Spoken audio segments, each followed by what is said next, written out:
Hey guys, and welcome back to the channel. In today's video we're going to be showing you how to change out your 1-inch filter to a 4-inch. This is a Honeywell filter rack that I purchased.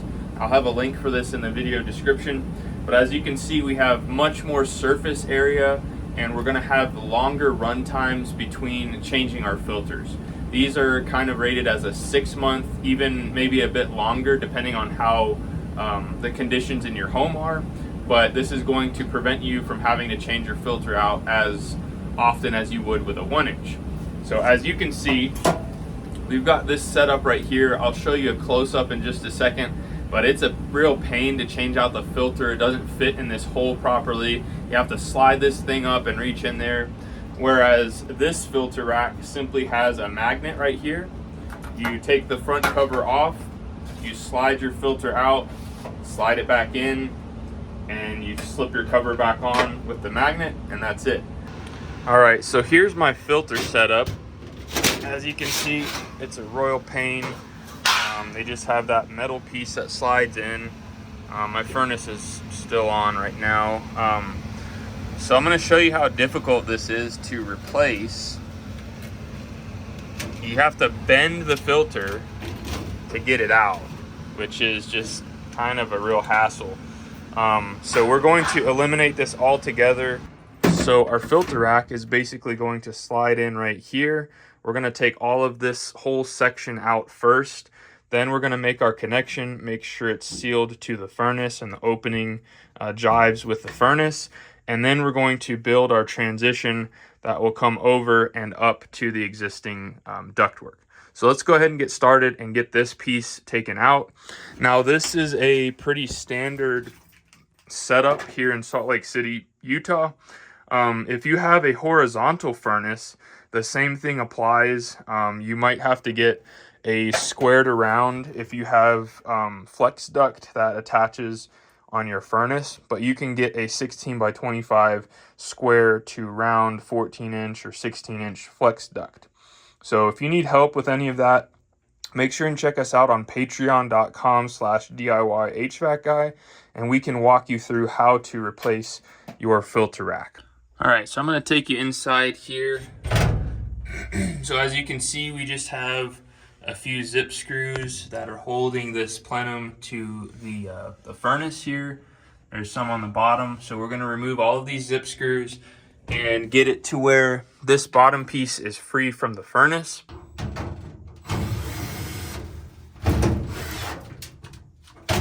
Wow, that was crazy easy. All right, let's move on to this guy.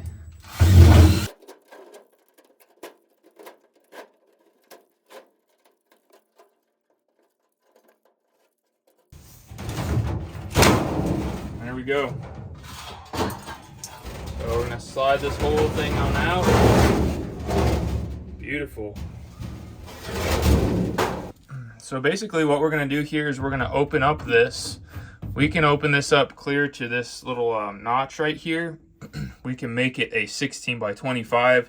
So we're going to give this furnace a lot more airflow. As you can see, it just had a tiny opening. This is a 60,000 BTU furnace, so it really needs to have more airflow than that to begin with. And then we're going to transition it to this return here. All right, so we've gotten this area as reasonably clean as we can get it. We've taken our filter out of the filter rack. Now, as you can see in here, we have these little tabs. So we're going to utilize those. We're going to put a bead of caulk on this filter rack, and then we're going to screw in here. And then when we build our transition, we can screw in from this side since our filter is out. Now, as you can see, all of this is wasted space that we can utilize that airflow. So what we're going to do is we're going to trace this line right here to where we have something to attach the filter rack to. We're going to cut a line here, and a line here, and a line there, and then we will go ahead and fasten our filter rack. So I'm going to show you a cool tool that makes cutting this part out really easy. Okay, so a couple of options here. This is the Malco turbo shears that are adjustable, and these are specifically made for a drill. And you don't have to use two hands. You can adjust this how you want. And the advantage to this is you can adjust this and rotate it depending on what level of clearance you have for your battery. Now, the other option that you've probably seen me use are these. You can use this with an impact, but the disadvantage is you have to have two hands on it. Otherwise, this will just go kind of wherever it wants. Both are awesome tools and save a lot of time. So I'll leave links for both of these in the description as well.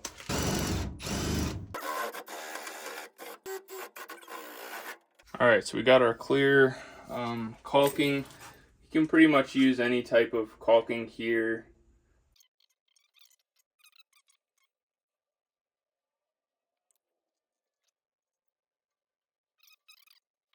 So we're gonna set that up, and we're gonna get our zip screws ready, so we're ready to throw a few in and get it locked into place. Now, these are the bits I was talking about. As you can see, they are reversible, so you just pull it out, swap it, and then it's a 5/16. And then when you want to swap it to a 1/4 inch, you just flip it, and they're magnetic. Really love these. I use them every single day. All right, so we're just gonna rotate this. And we're gonna set it right up to the unit here. Exactly where we want it. And let's go ahead and throw a few zip screws in it.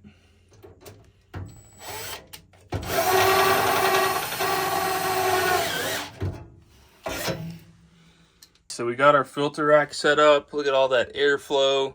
We got everything sealed on the inside. All of our zip screws are in.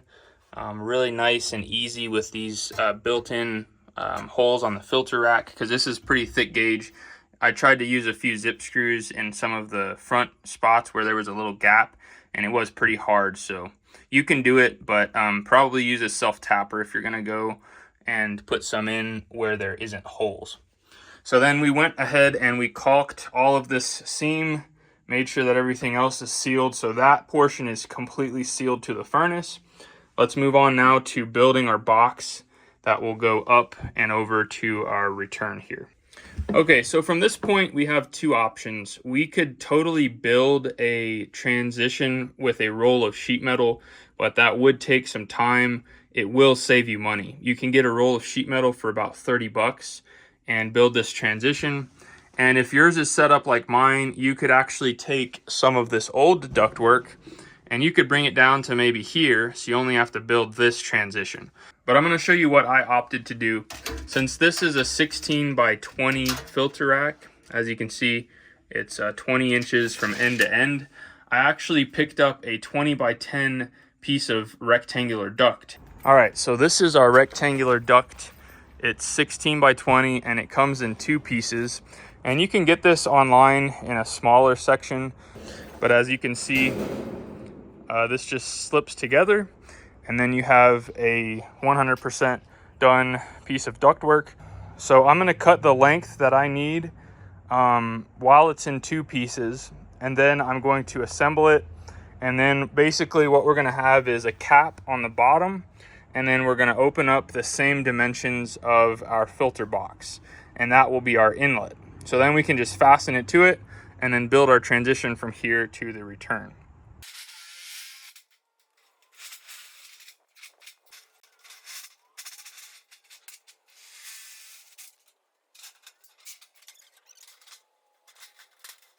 So we got the one side put together, but all you do is slide this into that clip, work it down. Just like that, and then we're going to, so now we're just going to take some zip screws and run them through so that never comes apart. Okay, so now that our duct is built, what we're going to do is we're going to build a cap. This is going to be the bottom. So all we're going to do is take 4 pieces of S-clip. We're going to slide it onto these 4 sides, build a flat piece with 4 1-inch bends on the sides, and we're just going to slide it in, put our zip screws in, and then we can flip it over.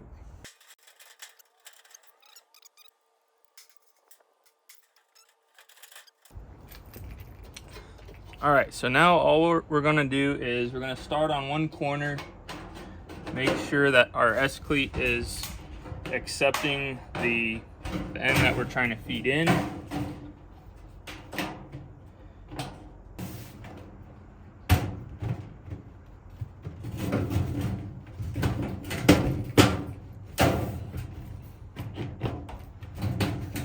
Beautiful. So that's our end cap. We're just going to put some zip screws in the sides, make sure that this is secured fully, and then we can put some tape on it just to make sure everything is sealed up nice.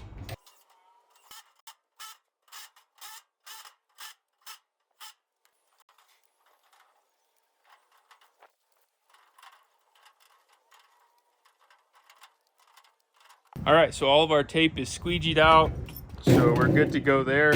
Next, what we're gonna do is we're going to measure our filter rack, and we're gonna make our cut for the hole. Okay, so from inside, we're just gonna butt it up against the flange there to here. We've got 18, and from bottom to top, we have 14. So we're gonna make our cut 18 by 14.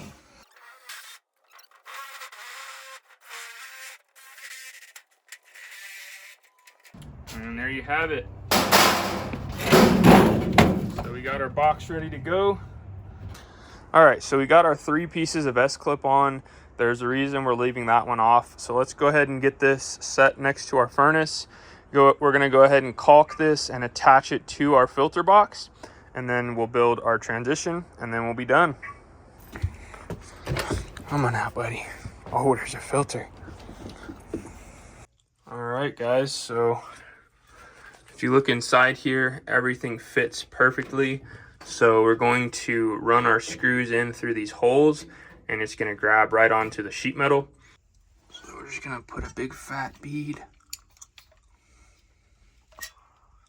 on here.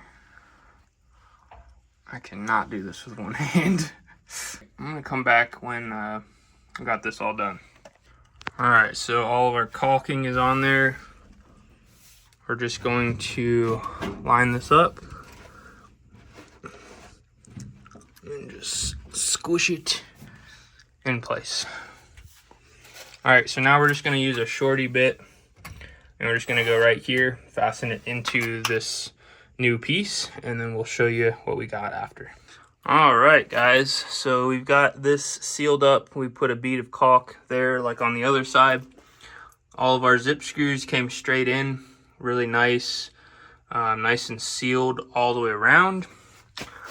So the last thing we need to do is build our transition. Okay, so the first thing that we're gonna do here is we're gonna measure the top, and we're gonna go from this S-clip or S-cleat to this one. We're right at 16 inches, and this is gonna go down to right at 10. So we're gonna make a little sketch, 16 at the top, 10 at the bottom. Okay, so remember we're gonna add 2 inches. So we had 16 plus 2 is 18, 10 plus 2 is 12 at the bottom. And now we're gonna measure our height. So we're gonna go from the very top of the S-clip, right there, and we're gonna measure down to the bottom of the S-clip here, and we're gonna go 20 inches. Okay, so 20 inches on our height. So let's go ahead and get our piece cut out and fit it in place. All right, so we're gonna reuse this piece. I just bent this piece out flat, but if you had a regular piece of sheet metal, you could do the same thing. This just happens to be our height, so we're pretty much right at 20 inches. Okay, so we got 12 here, and then at the top, we're going to measure out 18 inches. So that's somewhat what our piece is going to look like. And go from here to there. All right, so here's our piece. So we're just gonna take 1 inch off of the corners here.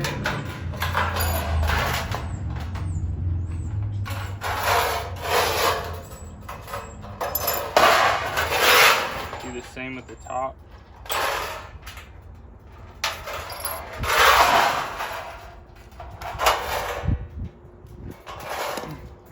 to get our bending tool, and we're going to go ahead and we're going to bend these in.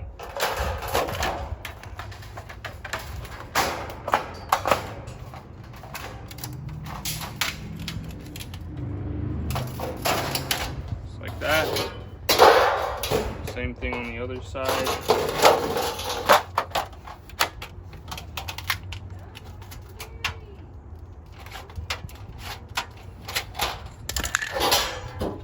And there's our piece. All right, so you have a couple of options if you're doing this from scratch and you don't have any sort of cross brake. This is a tool made by Hillmore. It's called a pocket brake. And all you do is you kind of line up your corners. The one thing I've had trouble with this is sometimes it kind of wanders. So we're gonna go about right there. We're gonna put a good amount of pressure and we're just gonna work it that way. Now you do the same thing the other way. Now the other method, if you don't wanna spend $100 on that tool, is you can take this, which is a screen roller. You can get them at Home Depot or on Amazon. And it's made for pushing in the little rubber trim around a window screen. And same thing, you just hold this down, put pressure down on it, and just follow.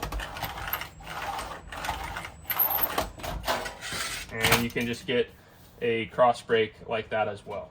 Now obviously this looks kind of weird, but it gives it a lot of rigidity, and those are two options that you can do to make that work. All right, so let's get our piece fitted here and see how we look. All right, so we're just gonna feed it inside and kind of bow it a little bit temporarily until we can get it all the way up in this S-cleat. There we go. So just had to work it a little bit. We got that in place. And now, as you can see, what we're gonna do is we're just gonna zip screw this bottom piece, and then we can attach our S-clip that will match this one perfectly. All right, perfect. So let's grab two pieces of S-clip. We're gonna put one here and one there, and that will allow us to accept these side pieces. All right, so we got our S-clip in there. The next thing that we're gonna do is we're gonna measure from total end to end. We've got 11 inches on the top, and then we're going to measure from end to end. We've got 19 3/4 on the bottom. So 19 3/4 by 11. Let's make a note of that. Okay, so we got 11, 19 3/4. Now let's make sure our height will remain the same here. So we're gonna go to the end of the S-clip right there to the top. And we've got 19 3/4. So we've got the same height as the bottom width. So on the top, we're gonna go over 11.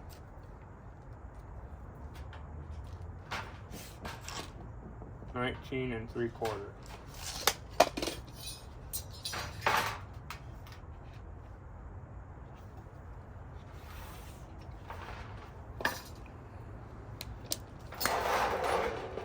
And since this is the side, we're not going to be bending anything. All we have to do is cut this top and this top out, and we're just going to slide this piece in. Should be super easy. So we're just going to slide that in. And then on this end,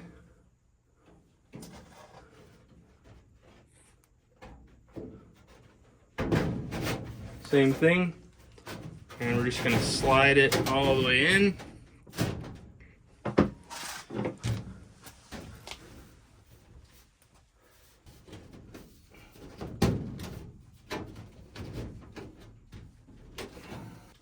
And there we go. Perfect fit. So let's get a piece of S-clip fitted right here. Beautimous. All right, so we've got our third piece built here. Nice cross brake. So what I'm gonna do here is I'm gonna slide this into our S-clip right there. And then we're gonna slide it into our S-clip I might actually start with this one. Go ahead and feed that in, and then work this down. And slide it in as we go. That's gonna be better. Just gonna slide it in, and then we're going to, we'll probably open this S-clip up with our screwdriver here, so we have something to accept this piece because it's not perfectly straight.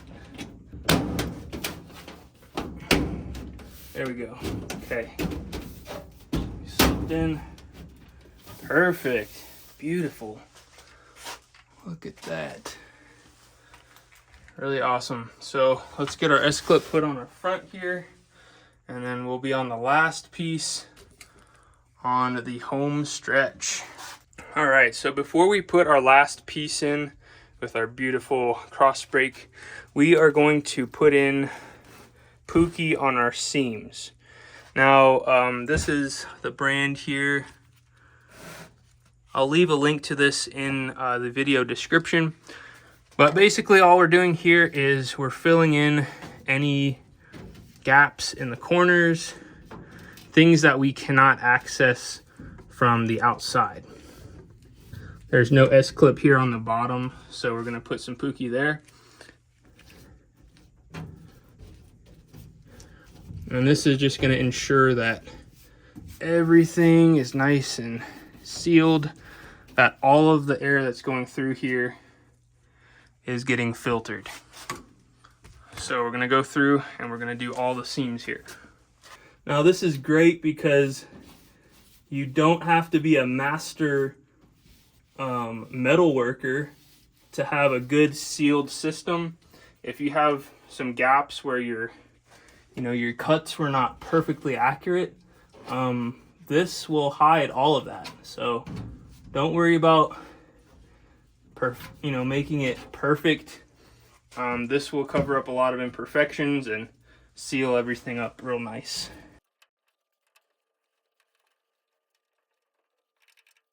So I believe everything is sealed up on the inside here. So the last thing that we're going to do is we're going to set our new front piece in place, and I think it's going to fit quite nicely. So all we're going to do is we're going to set the left and the right inside of our S-clip, and then we're going to tilt this whole thing forward, and we're going to slide it right up into the S-clip on the top, just like that. Now we're just going to slide it straight up, and then we're going to push these into the S-clip on the sides.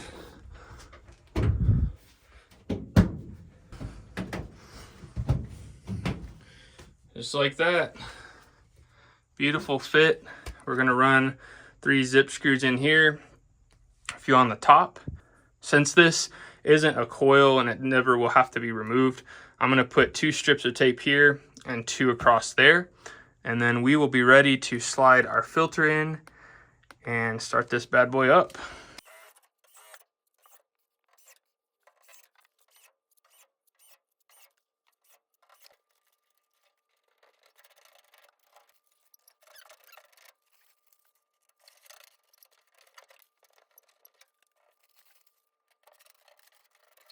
All right, so the last thing we're gonna do is we're just gonna slide our filter in, making sure that the arrow is pointed toward the left. Now, this filter rack came with the Honeywell filter, but I prefer to get all of my filters from Filter Buy. And lastly, we're just gonna put this little groove in that slot there, and we just have a magnet that holds it in place, and we're done. So let's go ahead and flip our switch back on, and our furnace will kick on. We can now enjoy the 4-inch filter and all the benefits that come with that. Well guys, the new system is running fabulous. It just has a nice fresh smell, even with just this piece of ductwork and our 4-inch filter. Look how nasty the old one was. Just really, really gross. That's where my old filter used to sit. It would just sit like this, so it wouldn't make a complete seal. As you can see, there's just crap all over it. But this is completely sealed, 100%. and we're gonna get super clean air. If you live in Salt Lake City and you want a 4-inch filter, or you need any services, check us out on Google at Stoich Maintenance and Repair. That's STOJIC Maintenance and Repair. We are licensed and insured in the state of Utah. So check us out, and we'll be sure to get your system running in tip-top shape. Well, I hope you guys found this video informative and helpful if you want to upgrade your filter rack from a 1-inch to a 4-inch. It's so easy to replace it now, and it's going to last longer between intervals. Now, if you're interested in seeing what the difference is on the MERV ratings, check out this video right here, and we're going to explain what those MERV ratings are and what filter would be best to put in your home. Until next time, you guys be safe. Later.